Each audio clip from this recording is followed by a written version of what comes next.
제 발언에 앞서서 잠시 신상 발언을 하고 시작하도록 하겠습니다. 저는 이 자리에 계신 의원님들이 다 아시다시피 무소속 비례대표 의원입니다. 소속 정당도 없이 혼자 이 자리에 있습니다. 그런데 도대체 우리 거대 야당 국민의힘이 제 발언이 뭐가 그렇게 두려우신지 발언을 할 때마다 발언을 방해하고 말도 안 되는 모욕적인 언사를 합니다. 제 옆에 있는 주진우 의원, 저한테 지난 수일 동안 수준 낮은 발언하니까 괜찮냐, 당신 국회의원 맞냐, 이런 말을 발언 중에 옆에서 지속적으로 해댔습니다. 아니, 그런 당사자가 제가 얼굴 한번 쳐다봤다고 발언을 방해했다라고, 아니 아무 말도 안 하고 얼굴 쳐다본 거에 그렇게 거슬리는 분이 발언 중에 귀에다 대고, 저 가운데 누군가는 저에게 품격 떨어지는 말을 하지 말라라고 그렇게 소리를 외치기도 했습니다. 그래서 제가 얼굴을 바라보면서 자세히 들어봤습니다. 도대체 얼마나 수준 높은 발언과 품격 있는 발언을 하는가, 아무 내용이 없는 망발 수준의 이야기들을 하고 있으면서 저의 발언을 지속적으로 방해했습니다. 존경하는 추미애 위원장님, 저는 뭐 여기서 5명이, 6명이, 7명이 제 앞에서 제 얼굴을 또라지게 쳐다봐도 제 발언을 끝까지 잘할 수 있습니다. 정치인이 바라보는 사람이 있다고 발언을 못하면 그게 정치인이겠습니까? 저는 추미애 위원장님 자리를 옮겨주십사 요청드립니다. 제가 이런 일을 겪고 있는 걸 직접 보실 수 있도록 위원장님 바로 앞자리에, 도대체 비교섭 단체라고 해서 항상 끝자리에 앉으라는 법이 어디 있습니까? 정의 안 된다라면 국민의힘 사이 중간쯤에 앉혀주시고, 제 발언을 말로 끊지 마시고, 불만이 있으시면 제 얼굴을 또라지게 쳐다보십시오. 그런 거에 대해서는 제가 이의 제기하지 않겠습니다. 불만이 있으면 제 발언이 끝난 다음에 본인 발언 때 이야기하십시오. 저는 문제 제기를 해도 제 발언 시간을 이용해서 합니다. 이미 제 발언 시간에 많은 부분이 지나갔지만 이제 본 발언하도록 하겠습니다. 존경하는 추미애 위원장님, 반드시 요청드립니다. 우리가 국회가 권위 없는, 국민이 원하는 국회가 된다면 꼭 거대 야당만 저 앞에 있고 무소속 비례대표는 항상 끝자리에 앉아있으란 법이 어디 있겠습니까? 아까 말씀드린 것들을 꼭 검토해 주시기 바랍니다. 오늘 제가 이 자리에 계신 검사님들한테 몇 가지 좀 물어보겠습니다. 저는 검사를 한 적이 없습니다. 근데 많은 사람들이 우리 검사분들을 검객이다, 칼제비다, 이런 이야기를 합니다. 칼을 휘두르는 분들이다라고 이야기합니다. 그럼 여러분들은 그 칼을 누가 주었다고 생각하십니까? 여러분들한테 칼을 준 사람은 누구입니까? 저를 그래도 또라지게 보고 계신 우리 광주고등검찰청장님, 아니 검사를, 또 모 검사는 예전에 조선제일검이라고 막 그 언론에 나오더라고요. 도대체 우리 검객님들한테 검은 누가 준 것입니까? 네, 국민들로부터 위임받은 권한을 행사하고 있다고 생각합니다. 국민이 여러분들한테 검을 준 이유는 무엇입니까? 공정하고 중립적인 업무를 수행하도록. 공정하고 중립적인 업무뿐만이 아니라 국민의 생명과 안전을 지키라고 한 것이겠죠. 네. 우리 국민들이 왜 지금 검찰에 대해서 우려를 하고 검찰개혁을 이야기하겠습니까? 아까 여러분들이 답변했습니다. 그날 밤에 넘어졌던 쓰러졌던 풀은 바람보다 먼저 일어난다라고 이야기한 것처럼, 군이 윤석열에 의해서 국회를 침탈할 때 좌고우면하지 않고 국회로 달려와서 온몸으로 장갑차를 막아낸 게 국민들입니다. 알고 계시죠? TV를 통해서 보셨죠? 네. 맨몸으로 막아서면 칼자루를 쥔 여러분들은 뭘 해야 됩니까? 국민을 보호하기 위해서 칼을 들고 나오셨어야 되잖아요. 하나만 물어보겠습니다. 검찰에는 내부망이 있다고 하더라고요. 검사들끼리 이야기를 주고받는. 혹시 그날 밤에 이 자리에 있는 검사님들 중에 내부망에 지금 윤석열이 불법적 행위를 했는데 시민을 보호해야 되는데 적어도 당장은 아니더라도 우리 검사들이 이 문제를 심각하게 논의하고 나서야 된다라고 글을 올리신 분 있으면 손 들어보세요. 손 들어보세요. 아니 부끄러워하지 말고 손 들어보세요. 국민이 보고 있습니다. 아무도 없습니까? 아무도 없습니까? 자, 그럼 하나만 더 묻겠습니다. 우리 국민들은 이걸 여러분들에 대해서 믿지 못합니다. 만일 윤석열의 계엄과 내란이 성공했다면, 그래서 군사정권이, 검찰정권이, 이 독재정권이 여러분들에게 당장 여의도에 가서 있는 시민들을 모두 체포하고 빠른 속도로 취조하고 기소하라고 하면 우리 국민들은 여러분들이 빛의 속도로 움직일 거라고 그렇게 판단하고 있습니다. 여러분들 중에 누구도 건복을 벗는 한이 있더라도 국민들을 지키기 위해서 나는 내 목숨 버려 싸우겠다는 사람이 이제는 단 한 사람도 없다고 보는 게 지금의 문제입니다. 이 부분에 대해서 여러분들이 통탄하시고 내부적으로 논의하셔서 국민에게 믿을 수 있는 목소리를 내주셔야 되는데 광주 고등검찰청장님 중립을 지킨다라고 하는 얘기만으로 국민들을 결코 납득시킬 수 없다는 것을 반드시 알아주시기 바랍니다. 또 하나 말씀드리겠습니다. 어미중 검사는 지금 당장 구속해야 됩니까? 어떻게 해야 됩니까? 간단하게 말씀해 주시죠. 네, 어미중 검사에 대해서는 지금 대검에서 감찰을 진행 중인 것으로 알고 있습니다. 대전 고등검찰청장 직무대리님, 네, 어미중 검사는 범죄자입니까? 아닙니까? 제가 정확한 내용을 알지 못하기 때문에 그럼 톤다운 하겠습니다. 범죄 혐의자입니까? 아닙니까? 제가 자세한 내용을 알지 못하기 때문에 답변을 드리기 어렵습니다. 자세한 걸 알지 못한다고요? 국민들이 또 하나 불안해하는 게 뭔지 아세요? 여러분들의 선배님들은 쌍방울 같은 기업에 모든 계열사의 사회이사로 가셔가지고 용돈벌이를 하셨습니다.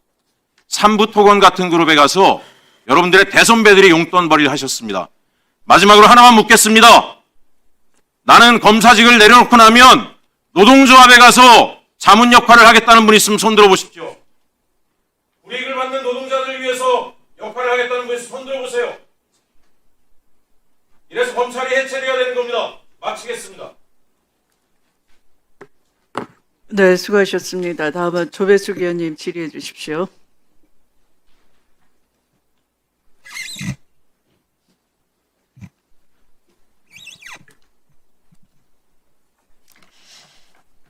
네, 조배숙 의원입니다. 우선 부산 고등검찰청장님, 예. 잠깐 질의하겠습니다. 이제 검찰청이 이제 폐지가 됐습니다. 그렇죠?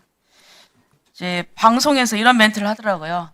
검찰청이 이제 역사에서 사라지게 되었다. 제가 그 멘트를 듣고 저도 좀 제가 잠깐 검찰에 한 4년 몸을 담았거든요. 어쩌다가 이렇게 됐을까.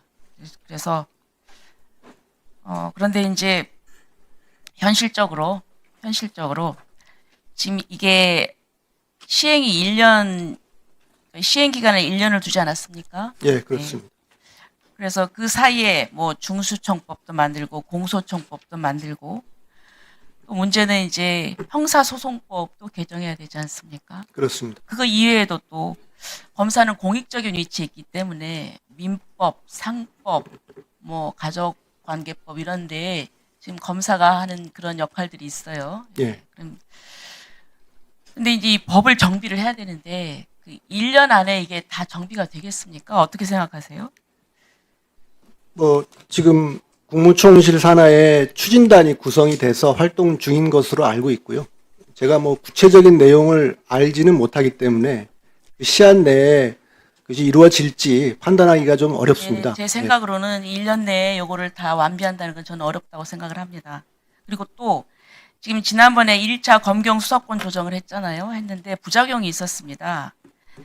경찰에다가 수사 종결권을 주었고 이제 검찰에다가 아주 극히 한도를 두어가지고 그 보안 수사권을 줬는데 이 신청과 그런데 지금 피해자 보호에 굉장히 허술해요. 제대로 보호받지 못했고 그것 때문에 좀 이거를 시정을 좀 해야 된다 했는데 지금 그게 아니라 아예 그냥 검찰을 폐지하는 거죠. 근데 그것도 물론 이제 검찰의 문제점은 있지만 그게 정치 보복 차원에서 완전히 그 체제를 흔드는 거죠. 그런데 헌법상도 문제가 있고요. 헌법에는 분명히 검찰총장 있습니다. 그리고 또 검사가 영장 청구를 하고 이런 부분은 이 현행 그 검찰청의 존재를 전제로 하는 그런 헌법인데 사실상 그 문명 국가에서는 그리고 대륙법계 국가에서는 검찰의 존재라고 하는 것이 불문율이거든요. 근데 완전히 이 체계를 흔들어 버리니까 저는 우리 형사사법 시스템이 이렇게 파괴가 된다면은 범죄자의 처벌과 이 범죄 예방이 어떻게 될지 굉장히 좀 걱정이 많이 됩니다.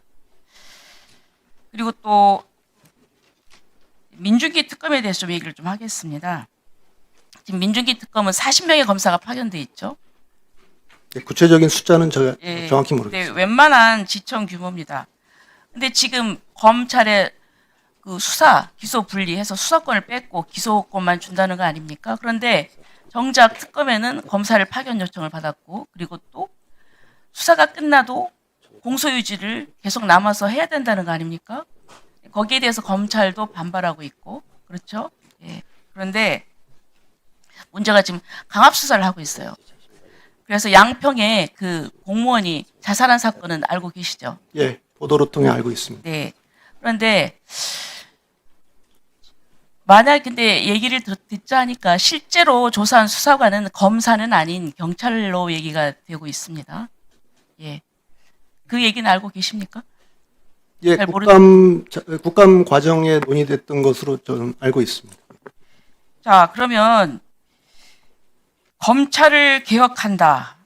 그리고 또 이런 부분에 대해서 이 출발한 특검이 역설적으로 이런 그 검찰의 잘못된 자기네들이 비난하던 그런 수사 행태를 그대로 따라서 한다는 거 아닙니까? 굉장히 그 모순이지 않나요? 그런데 여기에 대해서 전혀 뭐 사과하거나 반성하거나 이런 것도 없어요. 좀 PT를 좀 띄워주시겠습니까? PT를 좀 띄워주세요. 자, 여기 보면은 이 사람이 사망한 그 공무원이 그 메모 남긴 겁니다. 이거 보셨죠? 이거 보도됐었는데.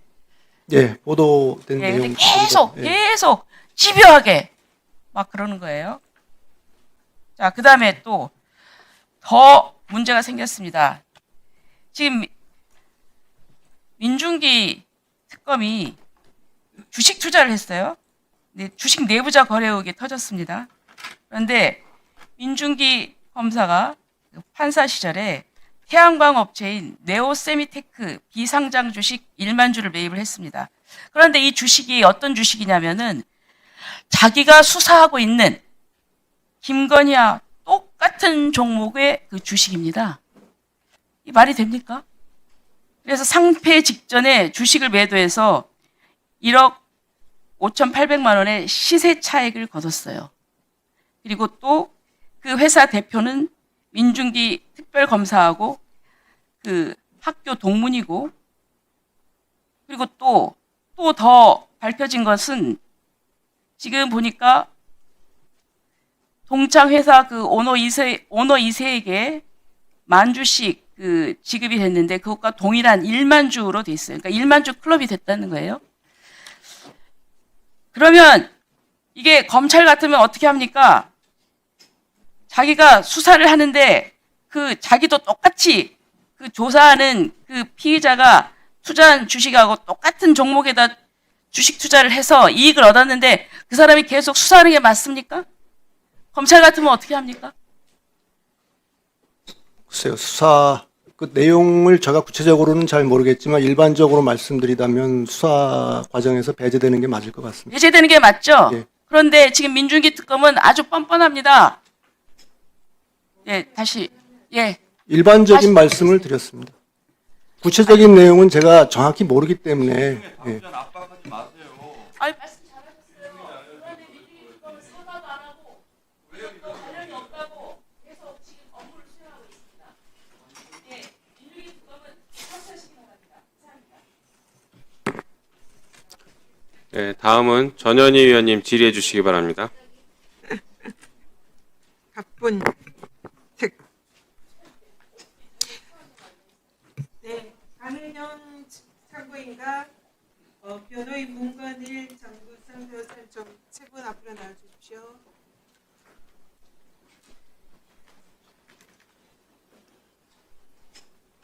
강은영 증인 참고인께서 가운데 앞에 주십시오.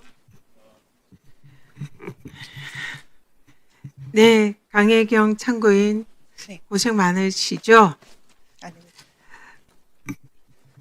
우리 강혜경 씨는 작년 11월에 국민권익위원회 공익신고자로 접수를 했었죠. 공익신고서. 네, 맞습니다. 네네. 네. 제가 공익신고자 보호와 지정을 주 업무로 하는 국민권익위원회 위원장 출신입니다. 그래서 이 내용에 대해서 누구보다 잘 알고 있는데요. 국민권익위의 공익신고자 보호법에 따르면은 공익신고자 신고를 법적인 요건에 갖추어서 신고를 하면은 공익신고자로 간주가 됩니다. 그리고 그런 공익신고자는 법에 의해서 14조에 따라서 만약에 공익신고와 관련해서 신고자의 범죄 행위가 발견된다 하더라도 그 경우에는 형을 감면할 수 있다라고 규정이 되어 있어요. 그래서 강혜경 참고인은 공익신고자 신분이기 때문에 범죄 행위가 있어도 이 법에 의해서 형의 감면을 받는 당사자입니다. 이걸 반드시 기억하셔야 되고요. 그리고 또 공익신고자에 대해서 공익신고를 이유로 불이익 조치를 해서는 안 됩니다.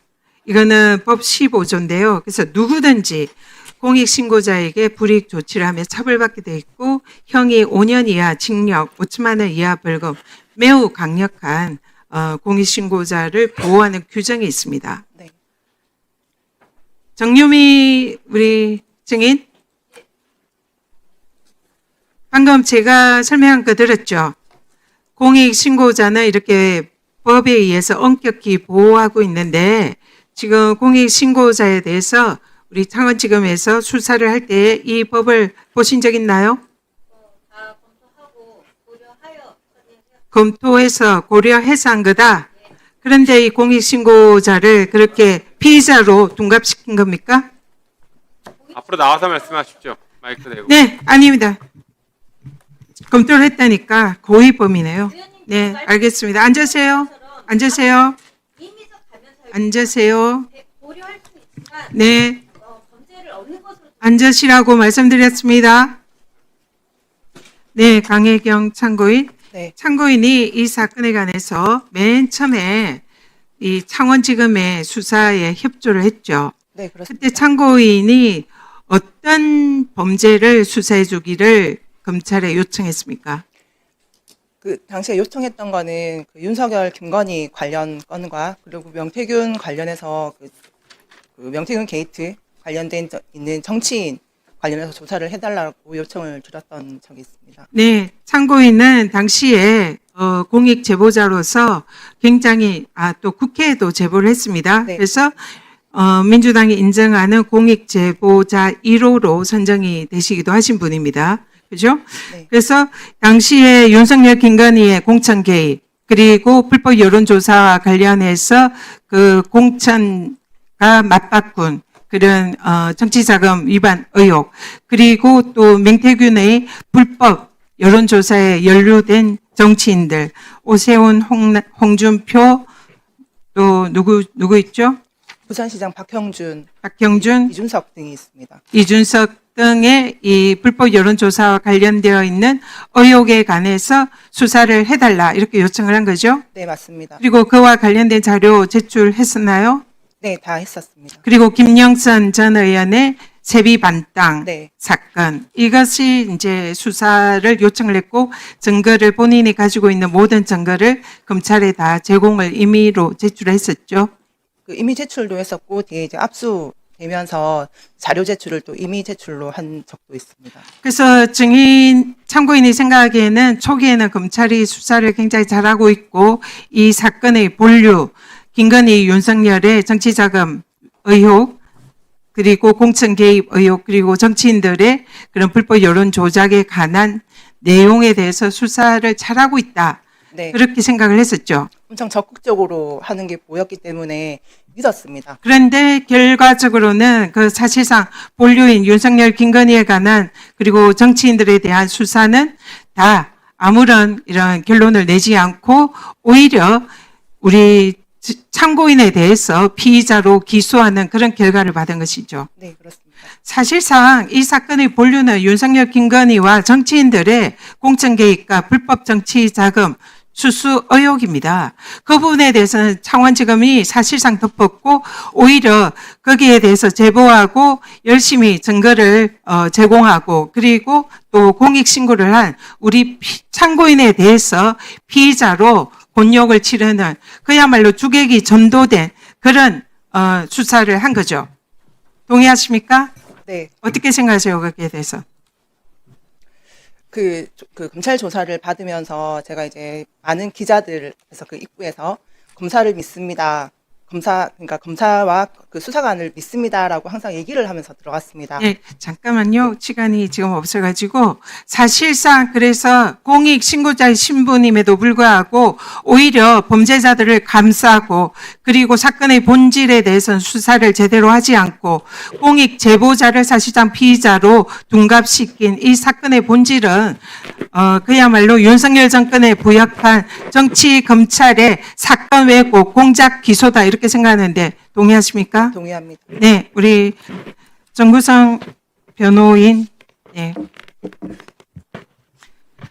지금 이 사건에 검찰의 기소가 검찰청법 위반 소지가 있다고 하는데 어떤 점에서 그렇다고 생각하시나요? 네, 지금 현재 창원지방법원 그 2558 사건 같은 경우에는 수사검사와 그 공판검사를 분리하라는 검찰청법 제4조 2항을 위반한 기소라고 판단이 됩니다. 당시 58 사건을 수사한 검사 김상직 검사는 김호경 부장검사의 지휘 아래 이 사건을 수사하였습니다. 그 수사 자체가 위법한 별건 수사이고 위법한 수집 증거에 진행됐을 뿐만 아니라 그 수사를 진행하던 부장검사인 김호경 검사의 명의로 기소가 되었기 때문에 수사와 기소를 검찰청 내에서라도 분리하라는 현행 검찰청법에 위반한 기소입니다. 네. 그렇기 때문에 저희 변호인단은 공소기각을 요청드리고 있습니다. 네, 문건일 변호사. 문건일 변호사가 이 사건에 있어서 검찰 수사에 불법이 어떤 점이 있다고 생각하십니까? 일단은 위법적인 소지가 크게 두 가지가 있습니다. 작년 이제 11월 경에 창원지방검찰청에서 양준석 검사로부터 수사를 받았을 때 당시인데요. 당시에 조사를 받았던 내용이 이제 윤석열의 대선 조작 관련된 내용이었습니다.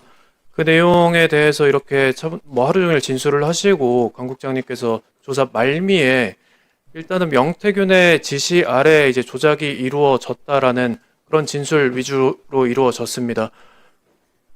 그걸 들은 이제 양준석 검사가 이제 조사 말미에는 그러면 명태균이 조작 지시를 했으니 윤석열 대통령 본인은 조작 여부를 알지 못했을 거 아니냐라고 자꾸 유도신문을 하셔서 그 관련된 내용은 이제 공익제보자가 알 수 있는 내용도 아니고 조사를 이 부분을 하는 게 좀 부적절한 것 같아서 중간에 이제 쉬는 시간에 저희가 이제 그러면 김건희의 연관성에 대해서 여론조사 연관성에 대해서 좀 진술을 하려고 보통 조사 마지막에 물어보지 않습니까? 더 할 말 없습니까? 라고 물어보는데 그때 이제 김건희 관련된 얘기를 하겠다라고 했더니 그때 이제 본인 담당이 아니다라고 하시면서 그 진술조서의 기재를 안 해주셨고요.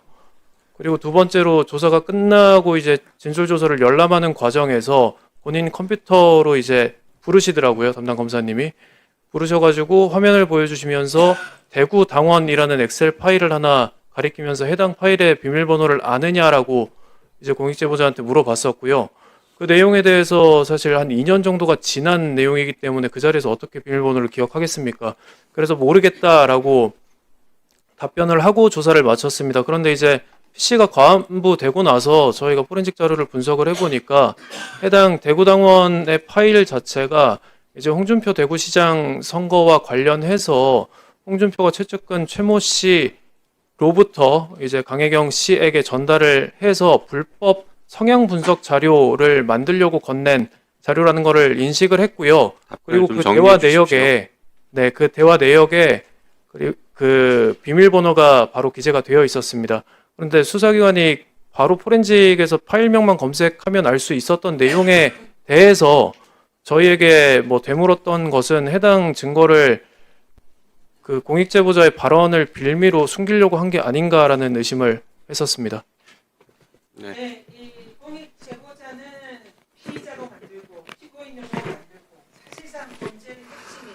윤석열, 김건희 그리고 정치인들에 대해서는 사실상 면죄부를 주는 정말 희한한 그런 수사가 창원지검에서 행해졌습니다. 여기에 대해서 반드시 진상을 규명하고 그리고 현재 창원지검에서는 이 사건에 대해서 지금 드러난 여러 가지 불법 의혹에 대해서 감찰하고 억울한 점이 있으면은 사실은 이 공익 제보자에 대해서는 공소 취소하는 것이 마땅하다 생각합니다. 창원지검장님. 네, 마무리 좀 해주십시오. 네, 요 답변만 해주십시오. 여기에 대해서. 예, 해당 내용에 대해서는 한번 좀 자세히 살펴보고 일부 지금 재판정에서 주장하는 내용 마이크를 잡고 말씀하시죠. 그리고 짧게 답변하십시오. 지금 질의 시간이 끝났으니까요. 네, 짧게 그냥 간단하게 말씀하세요. 네, 참고인들은 자리로 돌아가십시오. 좀 구체적인 수사 과정에서 일어난 일들에 대해서는 제가 다 자세히까지 파악은 하고 있지는 못합니다. 다만 그 재판정에서 증거 관계라든지 뭐 공소기각 사유라든지 지금 법리적 쟁점에 대해서는 제가 파악을 하고 있는데 그 부분에 대해서 지금 이 자리에서 검찰의 입장을 설명하는 것은 좀 적절치 않아 보이고 다만 검사들이 그 쟁점에 대해서 의견서 제출 등으로 대응하겠다는 말씀 드립니다. 네, 그 부분은 한번 확인해 보겠습니다. 네, 다음은 주진우 의원님 질의해 주십시오. 부산고검장님께 민중기 특검 미공개 정보 이용 관련돼서 좀 여쭙겠습니다. 네오세미테크의 미공개 정보 이용 혐의가 매우 짙습니다. 이게 주식을 투자해 본 사람이거나 아니면은 국가 조작을 수사해 본 사람이면은 왜 문제인지 정확히 알 수 있을 정도로 굉장히 직접적이에요. 오늘 이찬진 금감원장이 나와서 민중기 특검에 대해 가지고 뭐 공소시효가 지났다는 등 또 뭔가 그 당시에 수사했는데 뭐 수사할 때 고발은 안 됐다는 등 하면서 억지 실드를 쳤습니다. 금융당국은 감독을 해야 되는 곳인데 조사도 하기 전에 예단해 가지고 그것을 실드를 치는 건 맞지 않고요. 이게 지금 이재명 대통령과 사법연수원 동기고 공직선거법 위반 사건 변호인이었거든요. 도대체 같은 편들끼리 뭐 하는 겁니까? 그 점을 제가 먼저 지적을 하고요. PPT 좀 띄워주세요. 이 사건에는 결정적으로 두 가지 이상한 장면이 있습니다. 첫 번째는 민중기 특검이 이게 현직 부장판사 시절에 산 거예요. 현직 고법 부장판사 시절에 현직 판사임에도 불구하고 네오세미테크 주식을 1만 주를 완전히 헐값인 액면가 500원에 산 것입니다. 그 당시는 비상장 회사예요. 비상장 회사는 아시다시피 상장이 안 돼 있기 때문에 대표를 직접 알거나 회사 관계자랑 선이 닿지 않으면 못 사는 거 아닙니까? 맞죠? 네, 통상적으로는 그런 걸로 알고 네. 있습니다. 비상장은 어디 뭐 살 곳이 없어요. 알아야 사죠. 근데 이때 같이 산 사람들을 보면 오명한 당시 대표의 대전고 동문들입니다. 민중기 부장판사, 차장검사, 금융당국 관계자, 소위 말하는 뒷배가 될 수 있는 고위직들한테 주식을 뿌려준 거거든요. 작전주가 다 통상적으로 이렇게 하고요. 뒷배들의 배를 불린 후에 곧 우회 상장을 했습니다.